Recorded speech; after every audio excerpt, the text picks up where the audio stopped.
Hey there, nerds and nerdettes, welcome to Cards in Hand. I'm Joel, and today I want to talk a little bit about expectations. Now, it feels like today one major concept that we hear about with every new release is that the finished product fails to live up to the expectations. It doesn't really matter if we're talking about books or movies, video, or physical games, there always seems to be a large portion of consumers who are disappointed by the outcome. Who's actually to blame though? The term expectation is described as a strong belief that something will happen. Related to this is the term overhype, which is used to describe an exaggerated claim about a product, idea, or event, and to publicize or promote it excessively. Now, we see this in the media every single day around the time of like a major release. When the movie Minions was coming out, I know that the streets of LA were just plastered from street to building with posters of those stupid little yellow memes. I mean, seriously, moms of Facebook, come on. Can we just let these guys go now? They were cute in 2010, but come on, this was like 6 years ago. They're not even related to the content that you keep sharing. Please? With coverage this vast, it's no wonder why consumers get overhyped for things. Now, can these terms be used in a positive way? Well, kind of. See, setting up expectations in a very realistic manner, while keeping some of your best features private, can really go a long way towards not only satisfying your customers, but giving them a very positive word of mouth that they can spread about your product. Now, this is especially important today because a typical gamer doesn't buy a new AAA title every day. On average, a gamer will buy between 8 and 15 games a year. Now, I know what you're already shouting. Joel, I buy 50 games when there's a Steam sale. Believe me, I know, I feel you on that one. But we're just going to talk about AAA titles for now. Because of this, companies know that they have a very limited space in which to grab the attention of a gamer. One thing I believe most gamers forget is that they actually have all the power here. If we as consumers stop buying the products, then the companies are going to stop making them. Now, this promotes companies to strive for greatness, whether it's through something like stunning visuals, deep systems, or like a cinematic style storytelling. Development companies need to do whatever they can to stay on top. Of course, unless you're Call of Duty, then you can just keep making the same thing over and over again, or Battlefield, or just about any Ubisoft title ever. Shots fired! I want you to think about all the exciting announcements that get thrown out at some of the world's biggest gaming expos. Watching these often feels a bit like Christmas morning, where you're getting all these new shiny things, and everything's super exciting, and of course sometimes you have to take a lot of trash out afterwards, but these announcements are always made to start a hype train rolling down the tracks. The problem here is that it seems like a lot of companies announce things way too early, and then they're left with this kind of awkward drought period where, well, I mean, there really isn't anything to announce.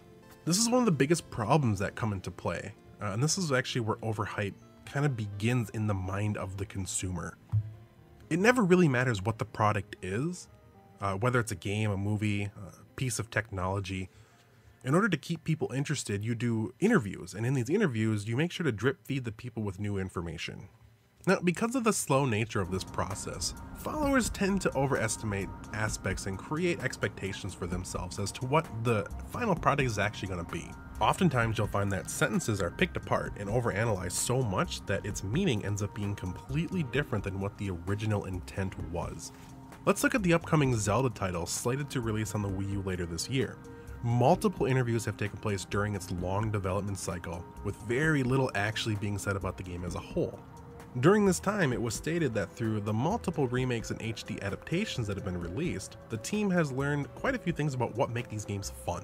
They stated that they have been able to take what was so great about the classics and attempt to integrate that somehow into the new Zelda U.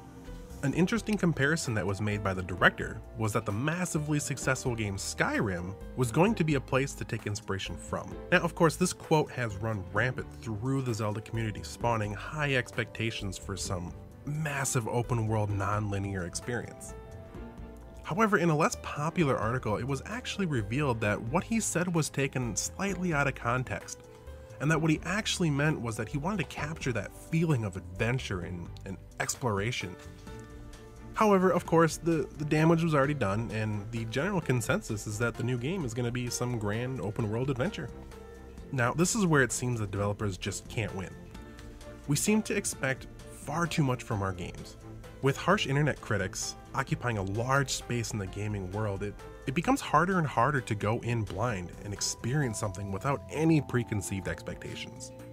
But let's not forget that there's two sides to this argument. Creators are not exclusively free of blame and should be held accountable for several things. Even though a developer may go in with good intentions, what ends up being produced can make consumers feel a bit alienated. Now, let's take a game like Watch Dogs. It's really easy to pick on. They came out toting a lot of big promises about a revolutionary new way to play games. What actually came out was just kind of a mediocre game that really didn't do anything to push the gaming space forward. In fact, the graphics shown off years prior as quote-unquote actual game footage turned out to be leagues better than what the players actually got on release. Of course, it's not that current technology can't handle all that awesome graphical power, because there's actually a mod that you can get that allows users to access those settings and play the game as it was originally shown. Now, this can be seen as lying to your consumers, and it's a really dirty way to get them excited for your product. Was there bad press around this? Yes, of course there was. But it was too late, as the damage was already done. Watch Dogs had the highest day one sales of any Ubisoft game to date. There have been so many games whose expectations far precede the actual product that it's almost not even worth mentioning them. But of course I will anyway. Titanfall, Sims 4, SimCity, Elder Scrolls Online. You get my point. Consumers have to find a way to balance hype with realistic expectations. We just have to.